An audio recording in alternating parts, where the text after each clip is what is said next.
વિદ્યા બે પ્રકારની પાછી, દ્વે વિદ્યે વેદિતવ્યે પરા અપરા ચ. બે પ્રકારની વિદ્યા બધાએ જાણવી જોઈએ, પરા અને અપરા. પરા એટલે આધ્યાત્મિક જ્ઞાન, ગીતાની વેદની જે વિદ્યા છે. અધ્યાત્મ વિદ્યા વિદ્યાનામ, બધી વિદ્યાઓમાં હું અધ્યાત્મ વિદ્યા ભગવાનનું સ્વરૂપ છે. અપરા વિદ્યા છે એ એન્જિનિયર થાઓ, ડૉક્ટર થાઓ, લોયર થાઓ, પેટ ભરવા માટે થઈને જે કંઈ કળા તમે શીખો એ.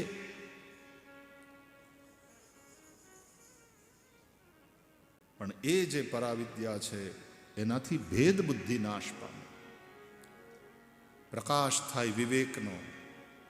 અદિતિ એના એ કશ્યપ, પણ અદિતિથી આદિત્યો, પ્રકાશની સૃષ્ટિ થાય. આદિત્ય સૂર્ય, દેવતાઓ પ્રગટ થાય છે અદિતિથી. બુદ્ધિ તો આપણી પાસે છે, પણ એ બુદ્ધિ દેવમયી છે ખરી? બુદ્ધિ દેવમયી થાય ને એ હાટું જ આ બધા દાખલા છે, કથાઓ છે, સત્સંગ છે, સ્વાધ્યાય છે, એટલા માટે કે આપણી બુદ્ધિ દેવમયી બને.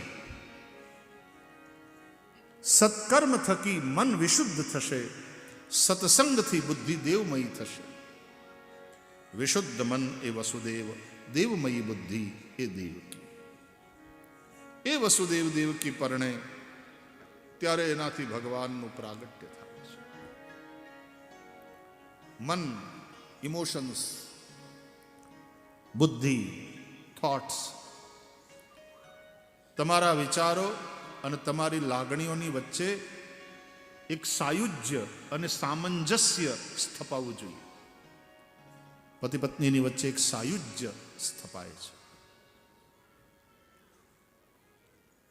પતિ પત્ની પછી બે દેહ પણ હૃદય એક. માથા નોખા નોખા એનો વાંધો નહીં, દિલ એક થઈ જવા જોઈએ. એટલે કે છે હું મારું દિલ તને આપું છું. દિલનું સાયુજ્ય, મનનું સાયુજ્ય. તન મળે પણ મન ન મળે તો મન હૃદય એક થવા જોઈએ.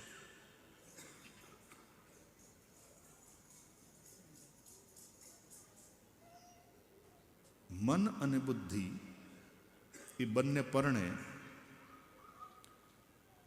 તો ક્યાંક સ્ત્રીનું હાલવું જોઈએ, ક્યાંક પુરુષનું હાલવું જોઈએ. ઘરમાં સ્ત્રીનું હાલે એનું નામ ઘરવાળી. ગૃહિણી ગૃહમ ઉચ્ચતે. ગૃહિણી કો ગૃહ કહા જાતા હૈ. કોઈ એમ પૂછે ને ઘર વસાવ્યું કે નહીં, એટલે કોઈ હા કે હમણાં 5 કરોડનો બંગલો લીધો. એ મકાન 5 કરોડમાં ખરીદીએ એ મકાન છે, ઘર નહીં.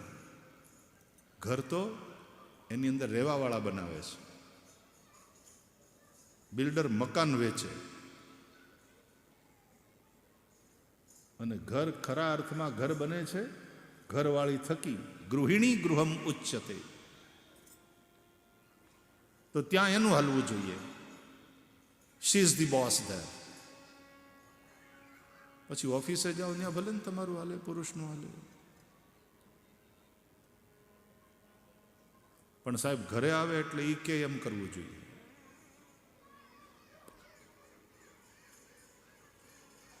હવે એનો અર્થ સમજો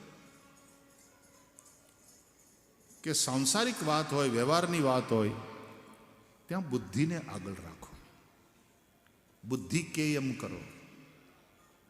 અને બુદ્ધિ વિવેકી હોવી જોઈએ, પ્રકાશિત થયેલી હોવી જોઈએ. સત્સંગથી બુદ્ધિ દેવમયી થાય, ઈ વાળી બુદ્ધિ.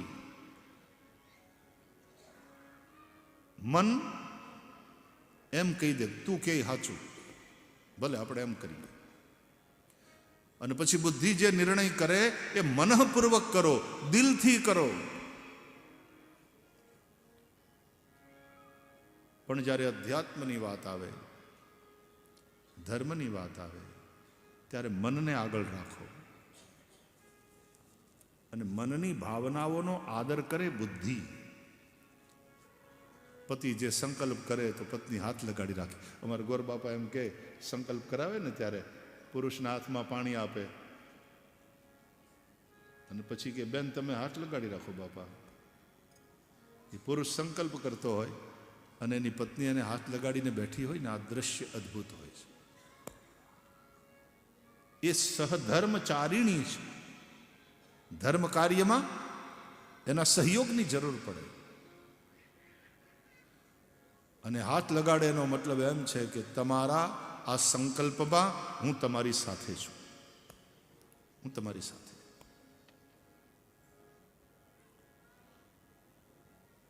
अध्यात्म की बात हो, धर्म की बात हो, मन को आगे करो, बुद्धि उसको फॉलो करे. व्यवहार की बात हो, बुद्धि को आगे रखो, मन उसको फॉलो करे. मन और बुद्धि दोनों में एक सामंजस्य. नहीं तो શું થાય ખબર, પતિ પત્નીની વચ્ચે બને નહીં ને તો ધર્મની વાત અધ્યાત્મની વાત આવે એટલે બુદ્ધિને આડું પડે. હું આ ભોળા હાવ બધું માની જ લે છે, પાણાને પૂજે છે. બુદ્ધિના તો પાસે તર્ક છે.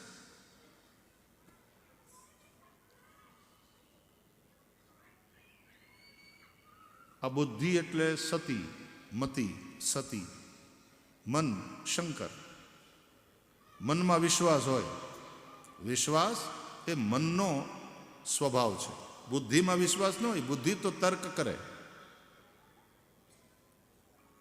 એટલા માટે જ રામાયણમાં કથા સાંભળીએ છીએ કે શિવ અને સતી બે કથા સાંભળવા ગયા. કથા સાંભળવા શિવજી ગયા છે અગસ્ત્યના આશ્રમમાં, દંડકારણ્યમાં. કથા અગસ્ત્યજી સંભળાવીને તો સાંભળી કોણે? બોલે રામ કથા મુનિ બરજ બખાની, ઓ સુની મહેશ પરમ સુખ માની. મહાદેવે સાંભળી કથા સુખપૂર્વક, મન હી સુનતા. સતીએ તો શંકા કરી હતી અગસ્ત્યમાં કે અમારે આની પૂજા કરવી જોઈએ ને બદલે એ અમારી પૂજા કરે છે. અને પછી શિવ અને સતી જ્યારે કથા સાંભળીને પાછા કૈલાસ તરફ નીકળ્યા અને દંડકારણ્યમાં સીતાજીને શોધતા રામ અને લક્ષ્મણના દર્શન થયા તો મહાદેવને તો વિશ્વાસ છે કે આ મારા પ્રભુ છે. દૂરથી પ્રણામ કર્યા મહાદેવજીએ, નજીક ન ગયા, કારણ કે લીલાધરનું નાટક ચાલે છે અને એમાં વચ્ચે જવું ને વાતો કરવી એ તો વિક્ષેપ થાય. શંકરજીને વિવેક છે. ચાલુ કથામાં અહીંયા કોક આવે ઉપર ચડી જાય, હવે એને ઘેર આપણે રોકાણા હોઈએ, કોક વાર ઉતારો હોય, એ બધું વાત બરાબર, પણ ચાલુ કથામાં અહીંયા આવીને કાં કેમ છે ભાઈ શ્રી, તબિયત હારી બાપા, 1.5 વર્ષ થઈ ગયું તમે પાછા દેખાણા જ નહીં. ના આ મને છે ને પાછી જરાક હમણાં તબિયત નરમ ગરમ એટલે આવી ન શક્યા અમે. હવે એ બધી વાત જો અહીં ચાલુ કરી દે ચાલુ કથામાં તો સંબંધ બરાબર, પ્રેમ બરાબર, પણ ક્યાંક કથામાં વિક્ષેપ થાય ને, એટલે આપણે એવું ન કરીએ. તો મહાદેવને ખબર છે કે અત્યારે પ્રભુની લીલા ચાલે છે.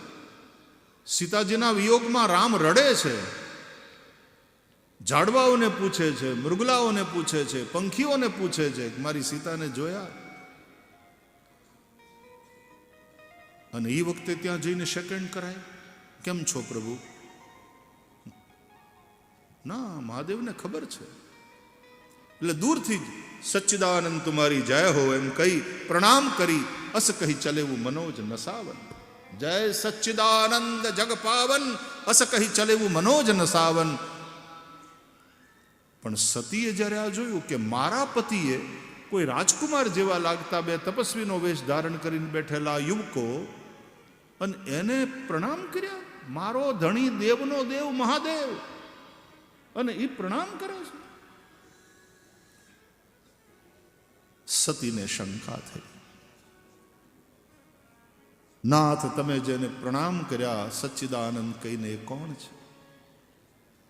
મહાદેવ બોલ્યા, તમે પ્રણામ ન કર્યા? દેવી જાસુ કથા કુંભજરીષિ ગાઈ, ભગતિ જાસુ મેં મુનિ સુનાઈ, સોઈ મમ ઈષ્ટદેવ રઘુબીરા, સેવત જાહી સદા મુનિ ધીરા. જેની કથા સાંભળીને આપણે આવ્યા, જેની ભક્તિનું મેં દાન કર્યું મુનિને, એ જ મારા ઈષ્ટદેવ શ્રી રામ છે, પરાત્પર બ્રહ્મ. હું ન માનું. મતી કેમ કે તમે સચ્ચિદાનંદ કહીને એને પ્રણામ કર્યા, પણ હું જોઉં છું કે આમાં સત નથી, ચિત્ત નથી, આનંદ નથી. મારા કાન સાંભળે છે કે સચ્ચિદાનંદ તમારી જય હો, પણ મારી આંખ જે જોવે એનું હું? જો એ સત સ્વરૂપ હોત તો વ્યાપક હોત. ના ભાવો વિદ્યતે સતઃ, ગીતા કહે છે સત્યનો ક્યાંય અભાવ નથી હોતો. ત્યારે આ તો કોકને શોધે છે, અને ચિદ્રૂપ હોત, જ્ઞાન સ્વરૂપ હોત તો ઝાડવાઓને શું કામ પૂછે છે? મૃગલાઓને પૂછે મારી સીતા ક્યાં ગઈ? આવો અજ્ઞાની, એને ખબર નથી. પણ તમે કહો છો આનંદ, સચ્ચિત આનંદ. આનંદ હવે આંસુડા સારે છે, રડે છે, એને આનંદ કહીને કેમ? દેવી એ લીલાધરનું નાટક છે. અમે બે આવા નાટક કરીએ. મહાદેવ રામને ભજે ને રામ મહાદેવને ભજે. રામ પછી રામેશ્વરની સ્થાપના કરે, રામ રામેશ્વરના ઉપર અભિષેક કરે, અને ભગવાન શંકરનો મહિમા ગાય, સ્વયં શ્રી રામ. વિષ્ણુ શિવને ભજે અને શિવનો મહિમા ગાય, શિવ વિષ્ણુને ભજે, વિષ્ણુનો મહિમા ગાય. શિવજી જેવો વૈષ્ણવ કોઈ નથી, અને વિષ્ણુ જેવો શૈવ કોઈ નથી. શિવસ્ય હૃદયમ વિષ્ણુ, વિષ્ણોશ્ચ હૃદયમ શિવ. શાસ્ત્રોમાં કહેવાયું છે शिव विष्णु के हृदय का नाम है और विष्णु शिव के हृदय का नाम है. એમાં કોઈ ઊંચા નીચા નથી, બે એકબીજાને ભજે છે. वो एक ही तत्व के तीन रूप है, ब्रह्मा विष्णु महेश.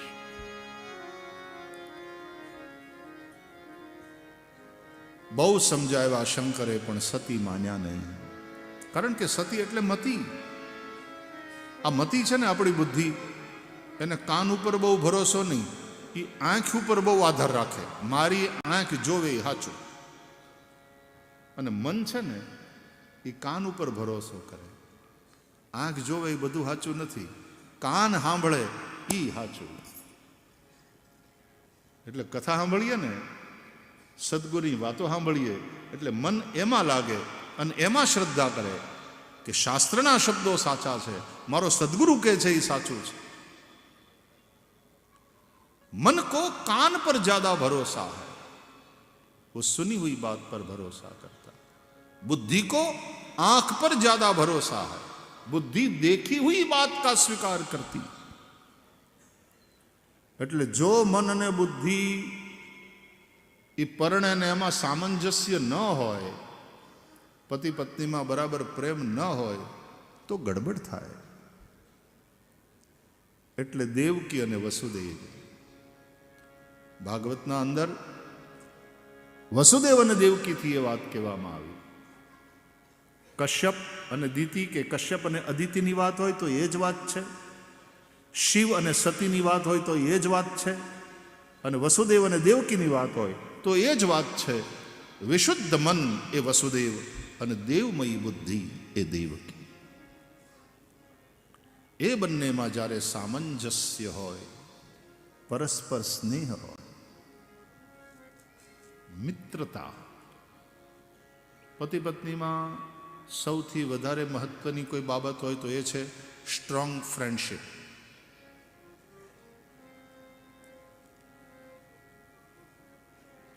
સૌથી નજીકના એ મિત્રો હોવા જોઈએ. Strong friendship. અને ફ્રેન્ડશિપ વિશ્વાસના આધારે ટકે છે.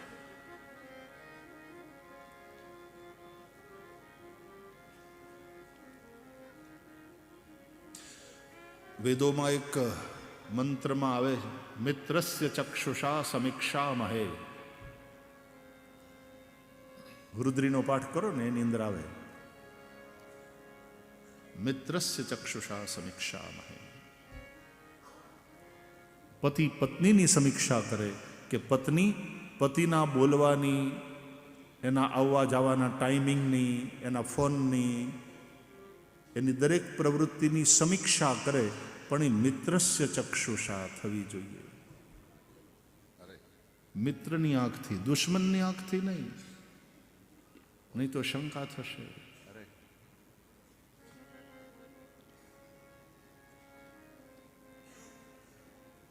તો વસુદેવજી અને દેવકીજી એ વિશુદ્ધ મન અને દેવમયી બુદ્ધિ છે, અને એની વચ્ચે જે એક સાયુજ્ય, એક સામંજસ્ય, એક હાર્મની જે ક્રિએટ થઈ, આવું દાંપત્ય, અને ત્યાં પ્રભુ પ્રગટ્યા. આવું દાંપત્ય હોય ને ત્યાં પ્રભુ પ્રગટે. દશરથ અને કૌશલ્યાનું દાંપત્ય હોય ત્યાં રામ પ્રગટે. વસુદેવ અને દેવકીનું દાંપત્ય હોય ત્યાં કૃષ્ણ પ્રગટે. કોઈ પૂછે ને કે ભગવાન કેમ નથી આવતા, કળિયુગ ભરાઈ ગયો એવું નથી લાગતું? પહેલી વાત, કળિયુગ ભરાઈ ગયો નથી, હજી ઘોડિયામાં હૂતો છે. આપણે ચર્ચા કરેલી, હજી નાનું બાળ છે. ભગવાન કેમ નથી આવતા આટલો અધર્મ છતાં? એટલે કોઈએ બહુ સરસ કહ્યું કે ભગવાનને તો આવવું છે, કોઈ માં નથી મળતી, એવું કોઈ દાંપત્ય નથી મળતું.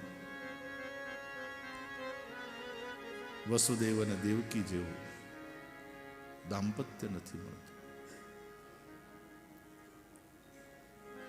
બહુ સરસ કહ્યું નરેશભાઈ કે ખિસ્સામાં કાણું પડે ત્યારે સિક્કા પછી સરકે છે, સંબંધ પહેલા સરકી જાય છે અને પડી જાય છે.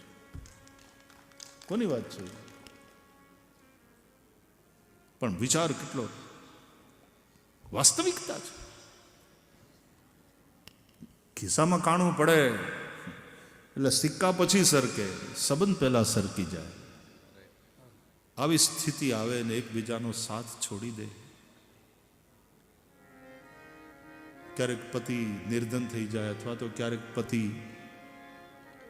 રોગી થઈ જાય અને એનો સાથ છોડી દે. શ્રીમદ ભાગવતના 10મ સ્કંદમાં રાસ પંચાધ્યાયીમાં સ્વયં ભગવાને કહ્યું છે, પતિ રોગી હોય, દરિદ્ર હોય, નિર્ધન હોય, વૃદ્ધ હોય,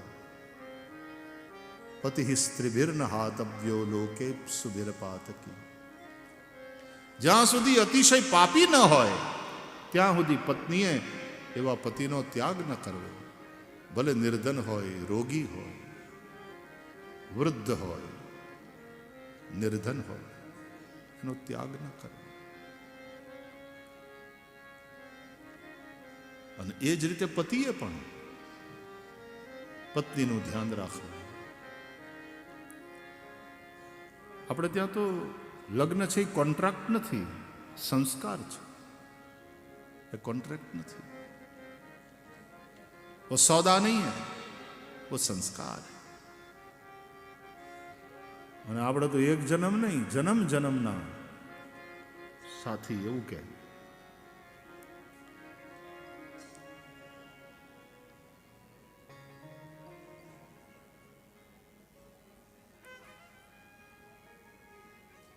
સાયુજ્ય.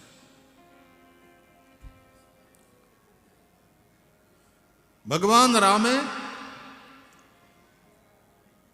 સીતાનો ત્યાગ કર્યો, ભગવાન શિવે સતીનો ત્યાગ કર્યો. રામાયણમાં 2 કથા છે.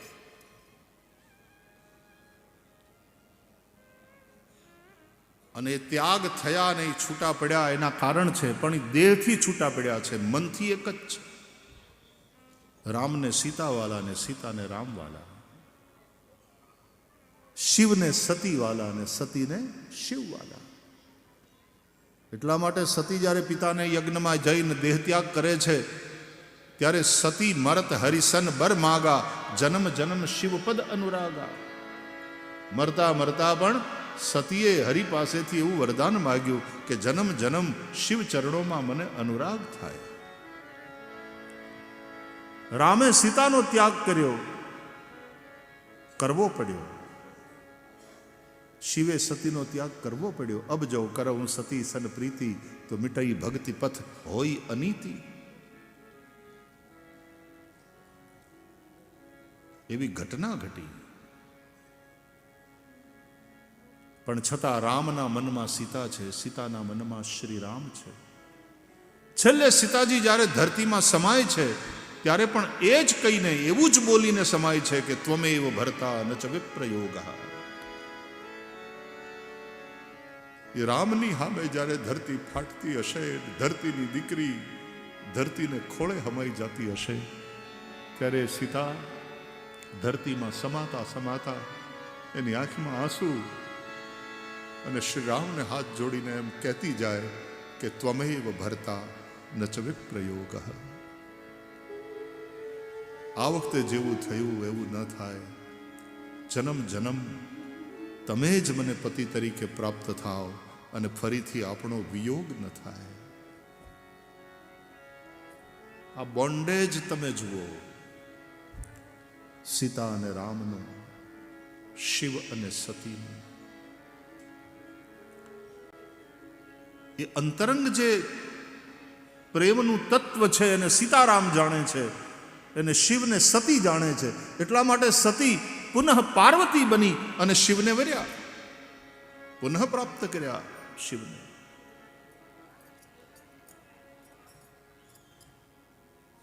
તો આ સામંજસ્ય.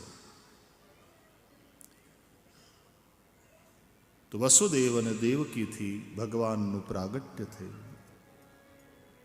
આવું જ્યાં દાંપત્ય હોય ત્યાં આનંદ ઘન ભગવાન પ્રગટ થાય. આવું જ્યાં દાંપત્ય હોય ત્યારે રામ સચ્ચિદાનંદ દિનેશા એ પ્રગટ થાય. પણ ભગવાન મથુરામાં ન રહ્યા, ગોકુળમાં જતા રહ્યા, કારણ કે મથુરાનો રાજા કંસ છે. તમે કથા સાંભળો છો ને ભાગવતની, 3 જગ્યાએ ભગવાનની મેઇનલી લીલા ચાલે છે. મથુરા, ગોકુળ, દ્વારકા. મથુરા વચ્ચે છે. મથુરાથી ગોકુળ ગયા, ગોકુળથી પાછા મથુરા આવ્યા, મથુરાથી દ્વારકા. તો ગોકુળ, મથુરા અને દ્વારકા. મથુરામાં પ્રગટ થયા, ગોકુળ ગયા, ગોકુળથી પાછા મથુરા આવ્યા, અને મથુરાથી પછી દ્વારકા વસાવી, અને પછી પ્રભુએ લીલા સંવરણ કર્યું. આ ત્રણેય એ આપણા 3 શરીર છે: સ્થૂલ શરીર, સૂક્ષ્મ શરીર અને કારણ શરીર. ગોકુળ એ આપણું સ્થૂલ શરીર, મથુરા એ સૂક્ષ્મ શરીર અને દ્વારકા એ કારણ શરીર. All of us we were 3 bodies at a time. Shri Krishna सबकी आत्मा का नाम है. એ જ્યારે ગોકુલમાં હોય ત્યારે સ્થૂલ શરીરાભિમાની. ગોકુલ લિટરલ મિનિંગ જુઓ તમે. ગો એટલે ઇન્દ્રિયો, કુલ એટલે સમૂહ, ઇન્દ્રિયોનો સમૂહ એ ગોકુલ, આ સ્થૂલ શરીર. ભગવાન જ્યારે ગોકુળમાં હોય ત્યારે સ્થૂલ શરીરાભિમાની ચૈતન્ય આત્મા, એને વેદાંતમાં કહે છે વિશ્વ. એ ભગવાન જ્યારે મથુરામાં હોય ત્યારે સૂક્ષ્મ શરીરાભિમાની ચૈતન્યને વેદાંતીઓ કહે છે તૈજસ. અને એ ભગવાન જ્યારે દ્વારકામાં હોય ત્યારે કારણ શરીરાભિમાની ચૈતન્ય આત્માને વેદાંતમાં કહેવામાં આવે પ્રાજ્ઞ. એમ વિશ્વ, તૈજસ અને પ્રાજ્ઞ આવા નામ થાય વેદાંતની દ્રષ્ટિએ.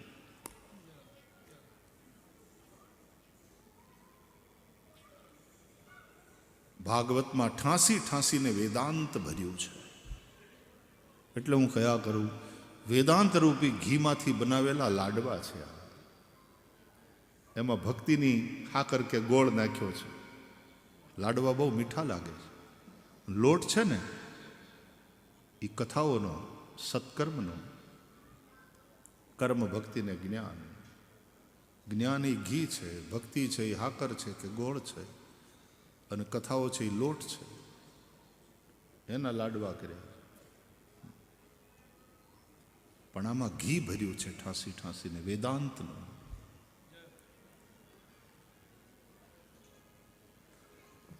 સૂક્ષ્મ શરીર એટલે મન, બુદ્ધિ, ચિત્ત, અહંકાર ઇત્યાદિ. મન, બુદ્ધિ, અહંકાર આ બધું સૂક્ષ્મ શરીરમાં આવે. એટલે મનરૂપી વસુદેવ, બુદ્ધિરૂપી દેવકી, અહંકાર રૂપી કંસ આ બધા મથુરામાં રહે છે. એ સૂક્ષ્મ શરીર છે. જ્યાં કંસનું સામ્રાજ્ય હોય, દેહાભિમાન જ્યાં રાજા બનીને બેઠો હોય, ત્યાં ભગવાન રહેતા નથી, જતા રહે છે ગોકુળ. ગોકુળમાં ગોપ ગોપીઓ રહે છે.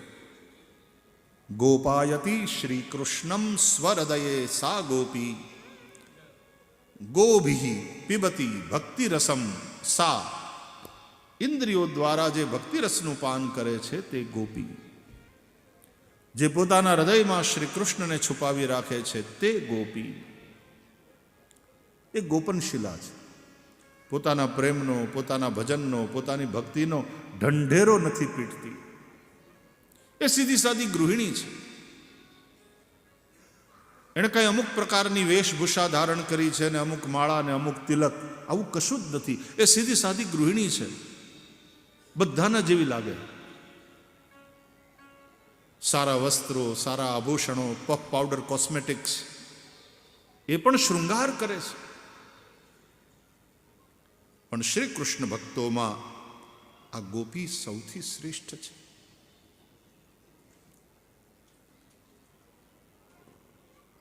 ભગવાન આ ગોપીજનો જ્યાં છે તે ગોકુળમાં પધાર્યા, નંદને ત્યાં. નંદ એટલે જે સૌને આનંદ આપે એ, અને યશોદા યશાંસી દદાતી, જે બીજાને યશ આપે તે યશોદા. આપણે જશ ખાટવા માટે આગળ, બીજાને યશ આપે તે યશોદા. એ નંદ યશોદાને ત્યાં ભગવાન પધાર્યા અને ઉત્સવ થયો. નંદ બાવાએ ખૂબ દાન કર્યું. રોહિણી ચ મહાભાગા નંદ ગોપાભિનંદિતા, વ્યચરદ દિવ્યવા સહસ્ર કંઠાભરણ ભૂષિતા. તતારભ્યનંદસ્ય વ્રજઃ સર્વ સમૃદ્ધિમાન. ત્યારથી માંડીને નંદ બાવાનું ગોકુળ દરેક રીતે સમૃદ્ધિમાન થયું. એક હોતા है आर्थिक डेवलपमेंट, पर कैपिटा इनकम एकदम हाई થઈ જાય. But what about per capita happiness? आर्थिक तरक्की, उन्नति का पैमाना केवल वही नहीं हो सकता. एजुकेशनની દ્રષ્ટિએ, सांस्कृतिक કલ્ચરની દ્રષ્ટિએ, આધ્યાત્મિક સ્પિરિચ્યુઆલિટીની દ્રષ્ટિએ ઉન્નતિ થવી જોઈએ.